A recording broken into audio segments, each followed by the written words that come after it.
All right, you know what time it is, baby. It's five-star matchup time. And before we tap into that first matchup, couple of things. First off, you already know you gotta hit the like button. If you have not subscribed to the channel already, make sure you hit that. Also, if you got any questions that you want answered, Steelers related, football related, hit me up, arthurmoats.com. Make sure you submit that question video style or send an email, moatswinners@gmail.com. All right? So I can get that answer for you, baby. Most mailbag style. But first, let's tap in. First matchup we got to talk about in this Steelers versus Browns matchups. Najee Harris versus those inside linebackers over there in Cleveland, Reggie Ragland and Deion Jones. Now, we've seen Najee starting to run like a madman, starting to run like he's pissed off, and frankly, the way that I like to see him running. And we saw that on display versus the Baltimore Ravens in prime time, in the sense of what he is able to do when he runs like that, how he's able to wear on a defense and just be a physical bruising style player. Now, Reggie Ragland, physical linebacker, good linebacker. Deion Jones, we liked him a lot when he was in Atlanta. Obviously, another really good player in his own regard. And those two guys can definitely get it done. But at the same time, I'm not about to sit here and act like they're the tandem that we saw in Baltimore, Roquan Smith and Patrick Queen. Nah, they're not like that. And this is one of those ones where Najee should be able to win this one for 4 quarters because of this matchup right here, man. So Najee got to be the more physical player. I needed to take advantage of both of these guys, man, and just punish them for 4 quarters and let them know what type of game it's going to be, because I don't think they want it like that, baby. But that's the first matchup. Second matchup we got to talk about.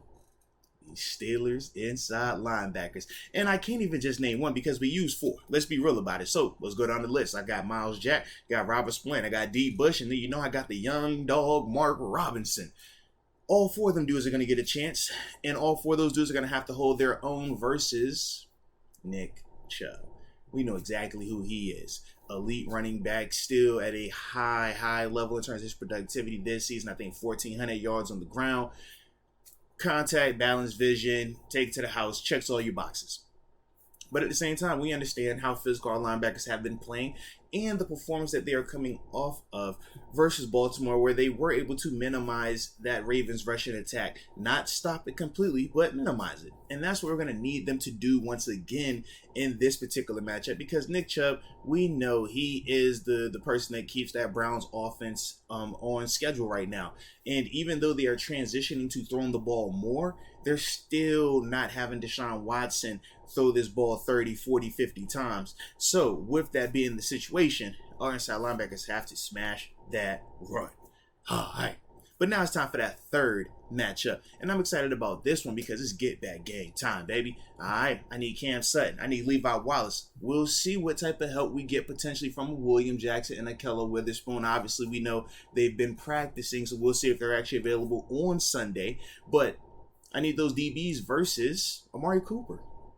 Now, Amari Cooper had 100 yards receiving last time they played him, and Amari Cooper has just been having another productive season. 1,000 yards, receiving yards, and coming off of another hot performance, man, where, he was scoring touchdowns and looking good again. He is a top-notch receiver. He is a very fundamentally sound receiver. He checks off every box. He is a true number 1, and that is something that we have to make sure we match that energy. We've done well at times against true number 1s, but then at the same time, we've struggled at times. So for me, man, when I look at this one, it's just a mindset thing. No missed tackles.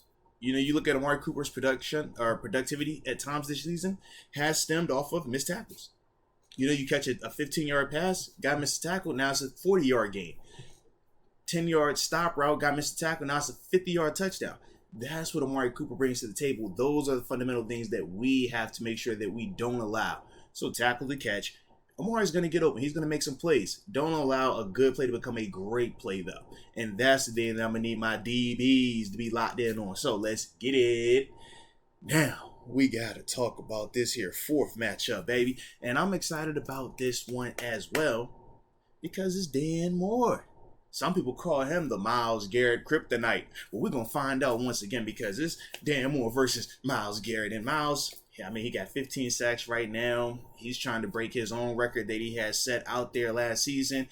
Obviously, some of the comments that were made by Jadeveon Clowney talking about how Myles gets the, certain matchups to help him be, a Hall of Famer and all this other type of stuff. just expect him to be a little bit more fired up, a little bit more pissed off, because obviously some of that, bickering back and forth within their organization. But Dan Moore is one of those players where we've seen him play really well at times, but at the same time, the consistency hasn't always been there.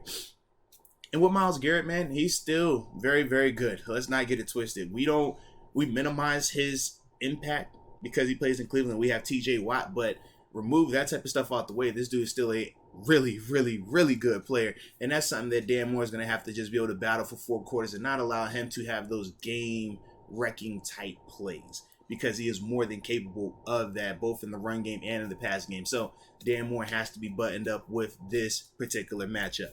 Now it's time for that 5th and final 5-star matchup. And this is the simplest, and this is the one that I cannot wait to see. Minkah Fitzpatrick versus Deshaun Watson. I mean, this is just, the foreshadowing what's going to come for the next couple of seasons, man. But you got to get him into a turnover situation, man. Deshaun is very rusty right now. Now, is he improving? Yes. But he's still not back to league leader in passing yards and, top 5 quarterback status just yet. Nah, he's working the rust off. His time is a little bit off. His vision's a little bit off. And, his decision making isn't the best in terms of just the on the field stuff right now. So with that, that's where Minkah comes into play, because Minkah has been doing a really good job this season of capitalizing on the mistakes that some of these opposing quarterbacks have made, errant passes and stuff like that. And he's going to get another opportunity. Now, like I said, Deshaun, I think he threw the ball 18 times last game. It was 9 of 18. So they're minimizing his attempts to keep his exposure to negativity down, and to also protect that offensive line a little bit more in some of these passing situations. But as a whole, they're still going to allow Watson to throw this ball at times. And yeah, like I said, he's been, like I said, rusty, very rusty at times, man. And that's the part where Minkah just capitalize on it, man. If he throws you one, go get it. And that's going to be one of those big time deals, especially in this type of game. Turnover is critical. We need one of those. So Minkah, it's on you, baby.